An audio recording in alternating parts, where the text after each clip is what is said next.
ওই জায়গায় এসে এখন শুনতে হয় আমরা আহত লীগ। আমাদের কয়টা ভাইকে উন্নত মানের চিকিৎসা দেওয়া হয়েছে, 2-4 দিন 5 দিন আগে এসেও কেন শুনতে হয় আমার ভাই তার হাত কেটে ফেলতে হবে, তার 8 বেলা আমি খাইতে পারি নাই, আমাদের হল বন্ধ, ক্যান্টিন বন্ধ, সব বন্ধ, লাগাতার 8 বেলা ভাত ছাড়া ছিলাম, শুধু কলা বন খেয়ে বেঁচেছিলাম, তারপরে রাস্তা ছাড়ি নাই।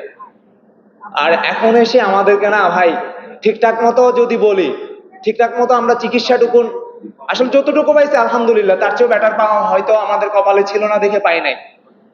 ওই জায়গায় এসে এখন শুনতে হয় আমরা আহত লীগ। আমি আপনাদের কাছে, যারা আমাদেরকে আহত লীগ বলেন, আপনাদের কাছে প্রশ্ন রাখতে চাই, আমি আপনি ভাই একসাথে আন্দোলন করছি, আপনি যদি এখন আহত লীগ বলে জিনিসটাকে মোড় ঘুরাতে চান, আপনি এখন পর্যন্ত 400 আমার আহত ভাইকে আর্থিক অনুদান দিতে পেরেছেন? আমাদের কয়টা ভাইকে উন্নত মানের চিকিৎসা দেওয়া হয়েছে, 2-4 দিন 5 দিন আগে এসেও কেন শুনতে হয় আমার ভাই তার হাত কেটে ফেলতে হবে? আপনাদেরকে বাবা বলেই সম্বোধন করতে চাই। আসলে আপনারা তো রাস্তায় ছিলেন না বাবা, রাস্তায় আমি ছিলাম সেই জুলাইয়ের 1 তারিখ থেকে 2 তারিখ থেকে। আমি দেখেছি আমার ভাইদের উপরে কিভাবে নির্মম নির্যাতন করা হয়। তাহলে তার কি চিকিৎসা হয়েছে? আমার ভাইয়েরা এখন আইসিইউতে পড়ে আছে। আমরা এই কাজগুলো এখনো শেষ করতে পারি না। আজকে 3 মাস শেষ, আমার থেকে শোনা লাগে আমি একটা লিস্ট বের করতে আমার 31শে ডিসেম্বর পর্যন্ত আমার সময় লাগবে। তাহলে আপনি আমাদের প্রতি কতটুকু কনসার্ন, আপনার কাছে প্রশ্ন রাখতে চাই ভাই। ভাই আমি স্বৈরাচার হাসিনা আসবে এই কথা শুনলে না গায়ে আরো স্পিড চলে আসে। আমি আসুক, আমি তার আগেও বলছি, সে আসলে তারা আবার ঝুলাবো, তারা লটকাবো। নিরপরাধ মানুষগুলোকে সে ফাঁসি দিয়ে মারছে, সে বাংলাদেশের বুকে যেভাবে জুলুম নির্যাতন অত্যাচার করেছে, তাকে আমরা ফাঁসিতে ঝোলানো ছাড়া তার রেহাই নাই। তারা ওপেন প্লেসে তার ফাঁসি হতে হবে। আমার হাজার হাজার ভাইকে তারা শহীদ করে ফেলছে। ভাগ্য ভালো যে আমার গায়ে না বুলেট লাগে না, লাইভ বুলেট, আমার গায়ে ছড়া বুলেট লাগছে। 19শে জুলাই পল্টন মোড়ে আমার সামনে, আমার নিজ চোখে এই পাশ দিয়ে, মাথার এই পাশ দিয়ে, রুকে পাশ দিয়ে বের হয়ে গেছে। কি নির্মম ভাবে মানুষগুলোকে মেরে ফেলছে। আমার ভাইয়েরা এখন হাঁটতে পারে না, চলতে পারে না, বলতে পারে না। আমি এই যে লাইটগুলো, আমার খুব কষ্ট হয়, আমি লাইট নিতে পারি না।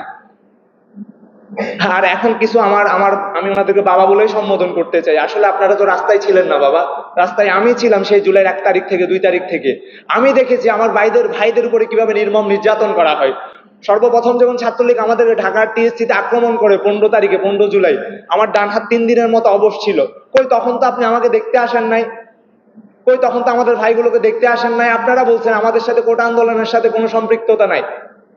এখন আপনার ক্ষমতা লাগবে, এখন আপনার নির্যাতন লাগবে, কখনো এসে তো আমাকে জিজ্ঞেস করেন এমটা তোমার চোখটা কেমন আছে? বাবা তোমার তো বাংলাদেশে ট্রিটমেন্ট শেষ, তোমাকে একটু বিদেশে নেওয়ার ব্যবস্থা করি, সেই কথাটা বলেন নাই। আমি যে প্রতিনিয়ত চোখের ব্যথা, মাথার ব্যথা, আমি ঠিক মতো চলতে, সেটা আমাকে কখনো প্রশ্ন করছেন? আপনাদের এখন ক্ষমতা লাগবে, আপনাদের এখন নির্বাচন লাগবে।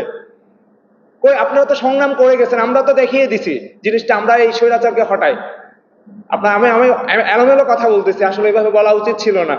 তারপরে অনেকগুলো আসলে হৃদয়ে অনেকগুলো ব্যথা, কি করব, একটা সুযোগ পাইছি এই জন্য আমি আপনাদেরকে আমার ভাইয়ের সমান, বাবার সমান যারা আছে, আপনার কষ্টগুলো একটু শেয়ার করতেছি।